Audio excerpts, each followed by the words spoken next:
It's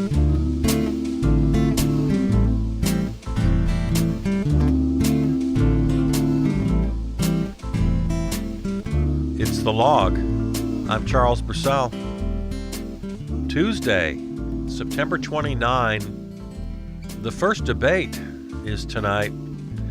I do not have high hopes. I don't have high hopes at all. The Orange Menace will just do outrageous things and say outrageous things and get headlines, and I don't know. We'll see. We'll see. I'm not going to make any big predictions. Oh, why are we here? Why are we here? You know, I ask myself every day. Every time I open up the mic to talk to you guys, I ask myself the same question. Why? What can I do? What can I do? I love you. You know, I want you to be happy. I want you to be well. How can I be of service? And it's getting harder and harder to answer that question every day.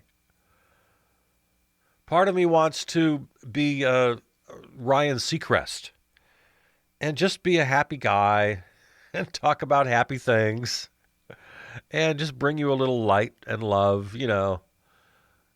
I want to be, and his partner, what's her name? Kelly something. I forget. Kellyanne? No, that's Kellyanne Conway. I don't know. But you know what I'm saying? You understand what I'm saying, right? I want to be of service. I want to help you get through this. I want to help myself get through this. And by this, I mean a world that's just falling apart at the seams, a global pandemic, fascism on the rise, and I just really feel like each one of us has a responsibility to fight the good fight. And that's where I find myself. So I want us to fight the fight. But there are two things we can't do. We can't get all sad and upset and anxious. That's not going to help anybody. So let's try not to do that, all right? And the other thing we can't do, and it just seems almost impossible these days, we can't have enemies. We just can't do it. We can't afford it. It's too dangerous to have enemies because there are people out there who that's what they really want. They really want us to fight. They really want us to fight them, and they take a lot of glee in us hating them. So we can't hate anybody. We can't hate. We got to fight the fight without hating. It's so hard. All right, well, let's get through another day of this. Let's get through another episode of The Log. By the way, a quick reminder, I'm going to be reminding you this week, and then I promise I won't get too annoying about it. But I do want to remind you this week that this is our first week, and from this point forward, every episode of The Log is going out to every podcast platform. Well, I don't know about every, but we're going out to YouTube and iHeart and Apple Podcasts and wherever you get your podcasts normally. Just search Charles Purcell and The Log will probably pop up. We're all over the place. Up until now, we haven't been doing that. We've only been sending out the Monday and Friday shows. But we kicked a little more money into the budget. We shifted some things around. Took a little money out of the haircut budget. The hairstyling item on the budget. Borrowed a little money from that $70,000. And so now we're every day, Monday through Friday. You can download, you can subscribe, and when you do that, then I'm just waiting there for you on your tablet or on your phone every day. So you and I can get together and have our little thing that we have together. All right. Okay. Today's news, Lord mercy. So it's a milestone that's been coming. Global coronavirus death toll rises past 1 million. And, of course, the U.S. has 205,000 plus, so over 20%, 1 in 5 victims of coronavirus in America. You've heard the numbers, of course. We're a little over 4% of the world population, but over 20% of the deaths. The world's wealthiest nation, somehow, well, Just a very sad thing. It's just very sad and tragic.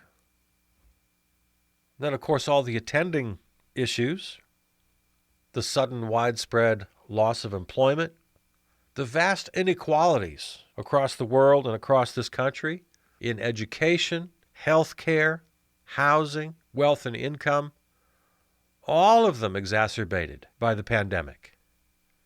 Evictions, kids who can't get proper schooling, the technology gap, families that don't have laptops and internet service for their kids to do online schooling. Just across the board, every social measuring stick you choose, inequality has risen twofold, threefold, tenfold due to the pandemic. The rich get richer, the billionaires make billions, Wall Street speculators and shareholders play it like a game, and they're mostly winning. Some of them winning really, really big. So, yeah, we've reached the 1 million number, 1 million deaths worldwide.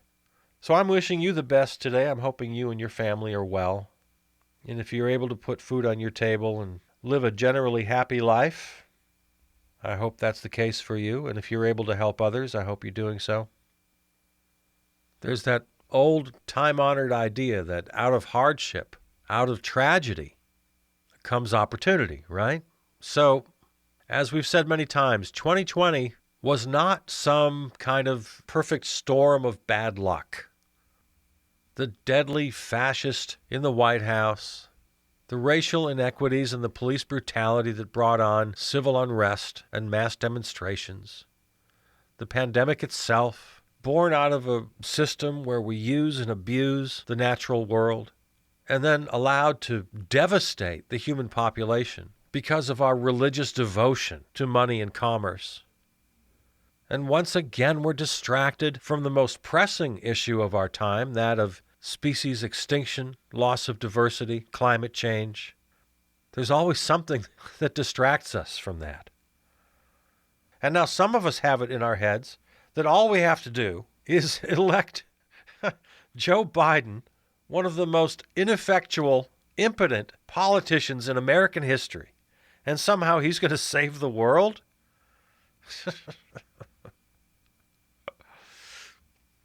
Yeah, I mean, I'll be dancing in the street when the Orange Menace is on his helicopter flying off to wherever he goes next. Of course. But we have to start preparing for that moment right now. We got to get our heads straight on what our priorities are going to be. Because the Orange Menace has vandalized this country and this world. Talk about looting. Talk about destruction. Talk about damage. As he's flying away, we have to all come out together and clean up and rebuild. We have a big, big job ahead of us. Now, I don't want to emulate the deplorables, whose central defining character seems to be taking glee in the hardship of others. I don't want to do that.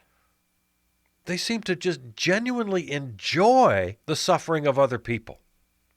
So I don't want to fall into that trap. So, one example of a good news story, in other words, one that shows the bad guys are losing, was from this past weekend. You probably saw this when the Orange Menace came out to the Supreme Court with Melania to pay respects to Ruth Bader Ginsburg. He was booed by the crowd. They loudly booed him as he stood there. They loudly booed him. And then they went into a chant of vote him out, vote him out. And he just turned on his heels and walked away. Vote him out, vote him out. And then it morphed into another chant of honor her wish, referring to Ruth Bader Ginsburg's final request that her successor be named after the inauguration. Yeah, vote him out and then honor her wish. So, without trolling and without being nasty, I think that's a very nice example of the way we have to treat this guy. Because really the whole thing, from the very beginning, the whole thing has been a con. It's been a grift. The whole campaign, the inauguration, all the millions of dollars unaccounted for in the inauguration, it just started right from the beginning. And through this presidency, all the millions of dollars going to Trump properties, campaign funds going to legal fees, campaign donations being siphoned, taxpayer money, Secret Service money going to Trump properties, foreign lobbyists spending, and plenty of exposés prior to this New York Times so-called bombshell on the taxes. I mean, people have been writing about this. Money laundering, connections to Russian oligarchs, to the mob. Deutsche Bank was the last institution on the planet that would give him money, and finally they gave up on him. When they were dealing with him, it was Justin Kennedy, son of Anthony Kennedy, who was suddenly forced out of the Supreme Court to open up a seat for Brett I Like Beer Kavanaugh. They're just endless tentacles to these stories. One of the questions being asked now is, well, it's either one of two things, based on these tax returns that the New York Times has got their hands on. The question is, well, is he a terrible businessman, or is he lying about his losses so he doesn't have to pay taxes? So either he's a bumbling business person or he's a terrible liar. Well, to me, it's not an either or. Those things aren't mutually exclusive. I think it's a whole lot of both and more. Remember our old expression, it's almost never either or. It's almost always both and more. Yes, he's a terrible, bumbling fool, an idiot, a complete failure in business, and he's a con man and a liar. Yes, both. And more. He's a criminal. He's a mobster. $400+ million that he owes. New York Times wasn't able to discover who he owes the money to. The world gave up on him. He couldn't get loans from anybody at one point. Deutsche Bank was dealing with him. But even they finally turned off the spigot. It's like, no more. So we literally do not know who he owes the money to. Hundreds of millions of dollars that he apparently doesn't have. And that's why Nancy Pelosi rightfully said this is a national security issue. Because all signs point to Russia. Russia. And meanwhile, this whole sham of an administration, I guess there's some news that we're getting this reported at least. Here's an example. Let's see. U.S. EPA chief challenges California effort to mandate zero-emission vehicles in 2035. Governor Gavin Newsom of California announced that very thing, zero-emission vehicles by 2035. And he's being challenged by the head of the EPA, the Environmental Protection Agency. So we live in a bizarro world where the head of the EPA, namely Andrew Wheeler, is the lead dog fighting California's efforts to eliminate the combustible engine. Because Andrew Wheeler is a longtime lawyer and lobbyist for the energy industry, for gas and oil and mining. We are in the bizarro world where this lifelong climate change denier and lobbyist for big oil and coal is the head of the damn EPA. I mean, every day, it's this blitz of headlines.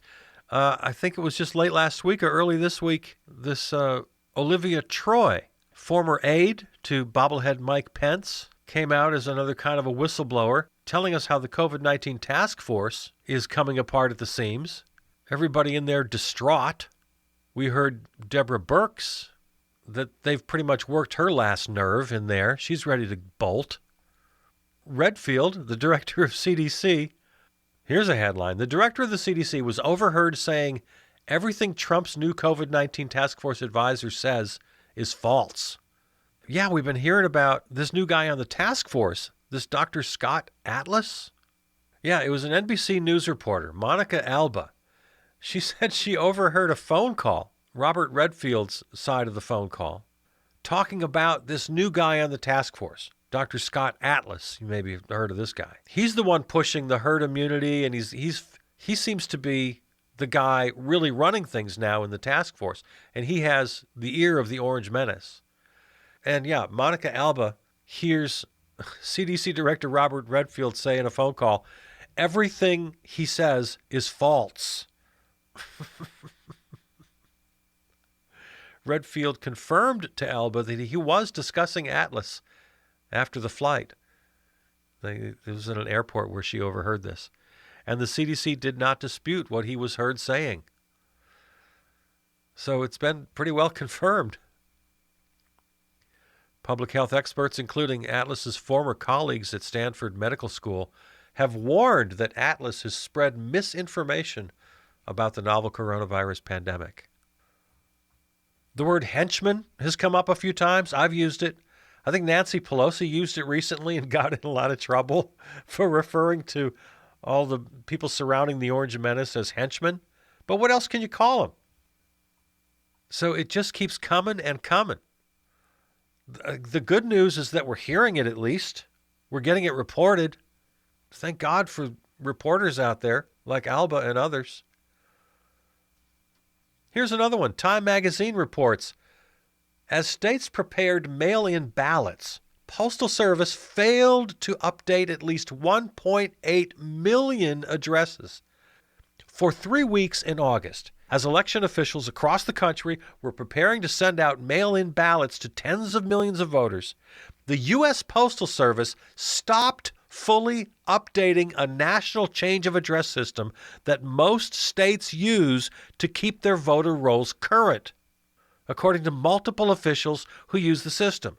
A USPS spokesperson acknowledged the failure in response to questions from Time and said that at least 1.8 million new changes of address had not been registered in the database. So, more nefarious skullduggery from U.S. Postmaster General Louis DeJoy, intentionally trying to screw up changes of address, which is absolutely vital to be properly registered. And this reporting now on the heels of what we've already learned about the mail sorting machines that have been dismantled in Democratic areas, cities, the intentional slowdown of mail. Speaking of the post office, a federal judge just this week, Daily Kos, for the third time in a matter of weeks, a federal court has warned that the sabotage at the U.S. Postal Service at the hands of Postmaster General Louis DeJoy is politically motivated and aimed at crippling the USPS's work in helping secure a free and fair election. U.S. District Judge Emmett G. Sullivan of Washington, D.C., ordered DeJoy to halt implementing the changes that have resulted in mail delivery delays nationwide. His is the third such ruling. A fourth case was heard last week in Pennsylvania.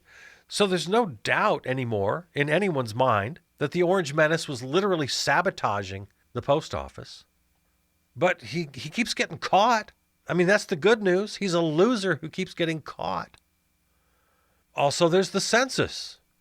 A federal judge ruled that they have to continue the census through the end of October. That's the good news. Now, the bad news is Wilbur Ross, billionaire henchman, U.S. Secretary of Commerce Wilbur Ross, announced yesterday that the 2020 census will end October 5th in defiance of the ruling from a federal judge.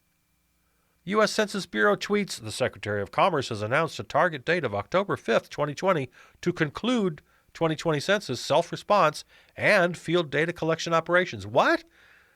You're just going to ignore the ruling. So they're just crooks and criminals, and they keep getting caught. And judges, for the most part, are ruling against them. Why do you think naming judges is the first and foremost thing on their agenda? And now it's getting even weirder. So there's this firestorm of activity, of attempted sabotage left and right, courts ruling against them, reporters exposing them, and it just gets weirder and weirder. The Brad Parscale story. Trump's former campaign manager and social media genius, He is the guy. Give him credit. We talked about him last week. The guy's a damn genius at manipulating social media, worked hand in hand with Facebook and the Russians, and really turned the tide.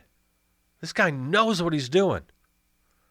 Well, now he's having some kind of a breakdown, and his wife calls the cops because she thinks he's trying to kill himself, and now he's on suicide watch after getting arrested yesterday after this big standoff with the cops.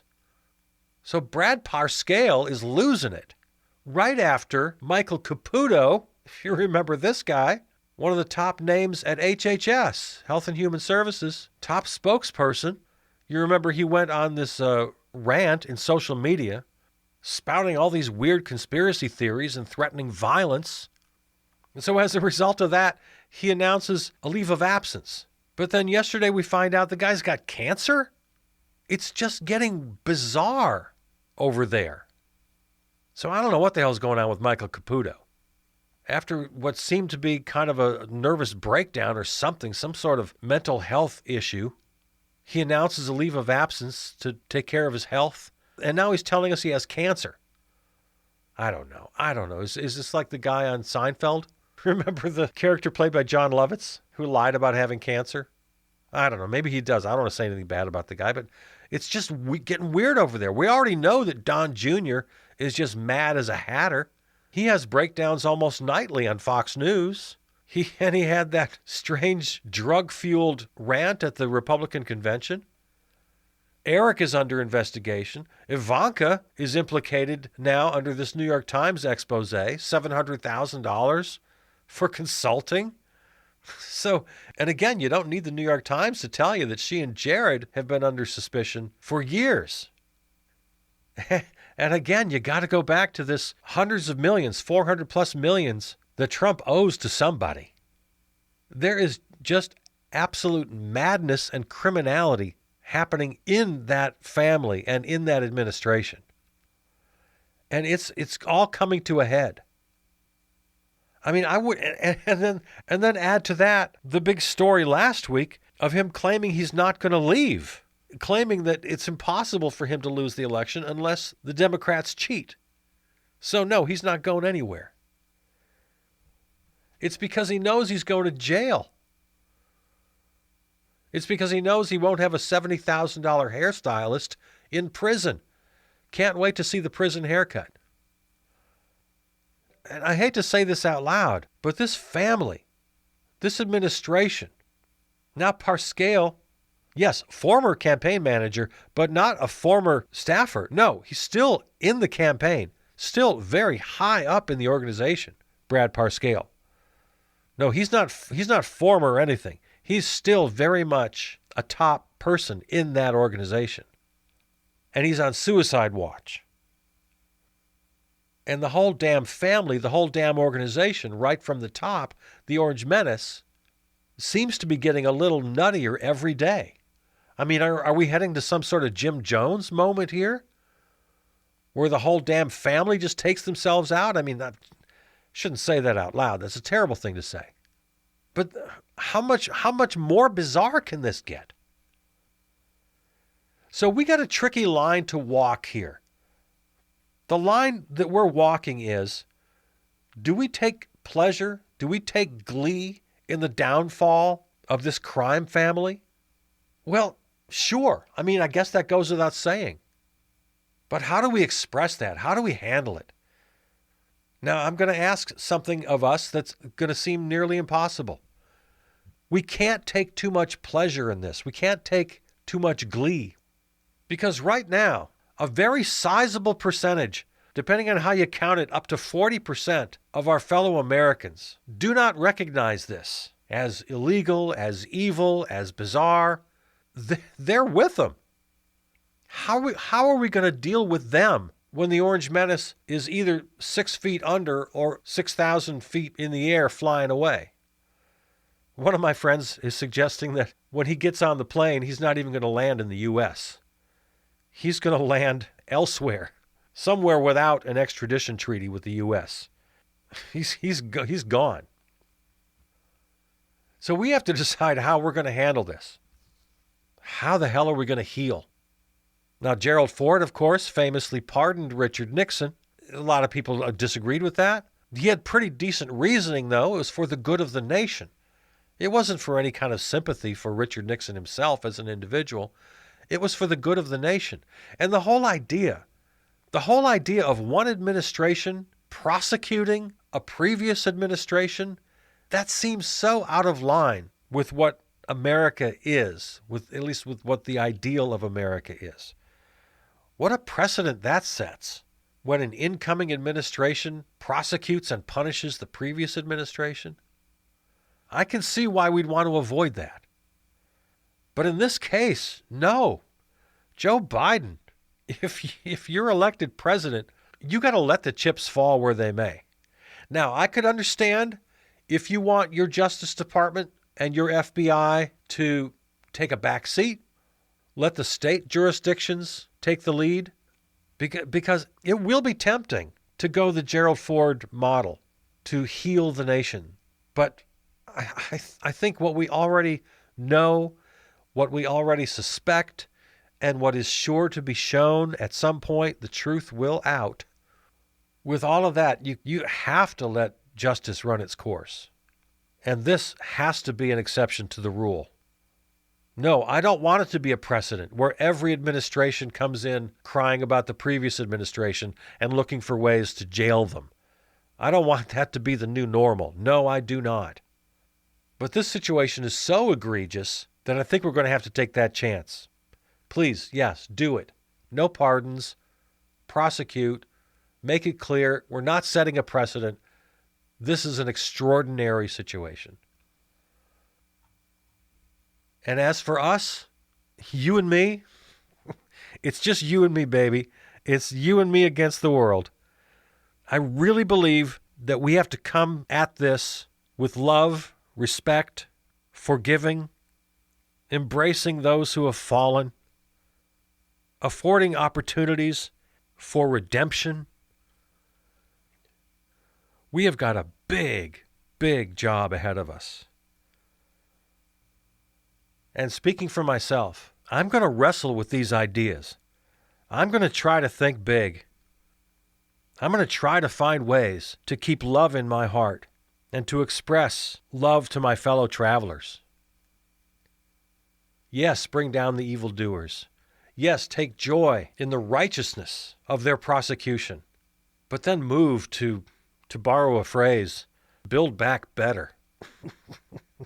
An awkward, dopey little phrase that I don't really like. But at this point, it seems very, very apropos. We got to build back better in every way, socially and spiritually. Of course, if the damn Orange Menace wins another 4 years, now we got a whole new conversation. We have got a whole new set of priorities then. But we'll leave that for another program. All right. Okay. Oh, man. This episode of The Log is available right now on YouTube, iHeartRadio, Apple Podcasts, and any number of podcast platforms. Just go ahead and search for Charles Purcell, and it'll pop right up. You can listen, you can download, and you can subscribe. So do that. All right, this is The Log. I'll see you tomorrow.